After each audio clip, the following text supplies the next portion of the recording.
সমগ্র দিনব্যাপী বিভিন্ন কার্যসূচির মধ্য দিয়ে ক্রেক পার্ক চা বাগানে উদযাপন করা হল শিশু দিবস। আজ 14ই নভেম্বর শিশু দিবস।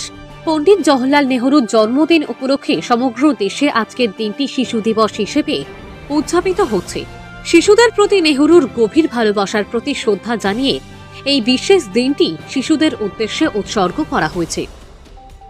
শিশু দিবস উদযাপন উপলক্ষে আজ সেবা কেন্দ্র শিলচরের ব্যবস্থাপনায় এবং ডিস্ট্রিক্ট চাইল্ড প্রোটেকশন ইউনিট ও DHEW কাছাড়ের সহযোগিতায় কাছাড় জেলার কাঠিগড়া সমষ্টির ক্রেক পার্ক চা বাগানের ফুটবল ময়দানে আয়োজিত হয় এক বর্ণাঢ্য অনুষ্ঠান।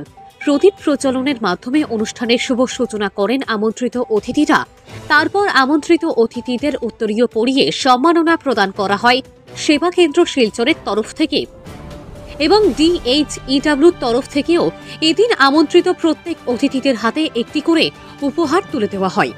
এদিনের এই অনুষ্ঠানে বিশেষ অতিথি হিসেবে উপস্থিত ছিলেন সেবা কেন্দ্র শিলচরের অ্যাসোসিয়েট ডিরেক্টর স্বপ্না টিডি, DHEW এর district mission coordinator Banani Bhattacharya, সখী ওয়ান স্টপ সেন্টারের সেন্টার অ্যাডমিনিস্ট্রেটর রূপালী আকুরা, কানাইন থানা সেকেন্ড অফিসার মিতু দাস, গোমরা থানার আইসি পঞ্চবল্লভ বরা, কাছাড় জেলা শিশু সুরক্ষা কার্যালয়ের ফিল্ড সুপারভাইজার বিদ্যুৎ নাথ, DHEW জেন্ডার স্পেশালিস্ট বিজয় বর্মন, আদিবাসী স্টুডেন্ট ইউনিয়নের ডিস্ট্রিক্ট সেক্রেটারি বিবেক তাঁতি, ক্রেক পার্ক চা বাগানের অ্যাসিস্ট্যান্ট ম্যানেজার রাজেশ বাবু এবং সেবা কেন্দ্র সুরক্ষিত শৈশবের কোঅর্ডিনেটর রাফেল মুন্ডা। অনুষ্ঠানে উপস্থিত বক্তারা শিশুদের অধিকার এবং সুরক্ষার গুরুত্ব নিয়ে বিস্তারিত আলোচনা করেন। শিশুদের সুরক্ষা, অধিকার এবং শিক্ষা নিয়ে তাদের বক্তব্য শ্রোতাদের মধ্যে গভীর প্রভাব ফেলে। সারাদিন ব্যাপী চলতে থাকা এই অনুষ্ঠানে ক্রেক পার্ক সহ আশেপাশের 15টি চা বাগানের শিশু শিল্পীরা মনোমুগ্ধকর নৃত্য পরিবেশন করে। এই মনোরম পরিবেশ দেখতে বিভিন্ন এলাকা থেকে প্রচুর দর্শক সমবেত হন। অনুষ্ঠানের সুষ্ঠু পরিচালনার দায়িত্বে ছিলেন সেবা কেন্দ্র সুরক্ষিত শৈশবের চাইল্ড প্রোটেকশন ওয়ার্কার ভুবন রাজওয়ার।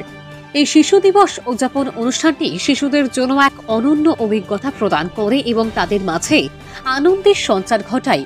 ব্যুরো রিপোর্ট, সংবাদ বাংলা।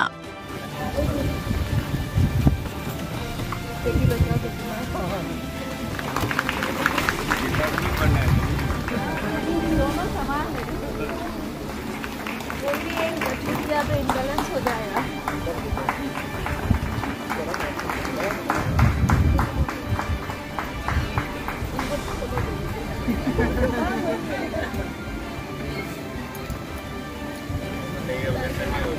बाद में मिला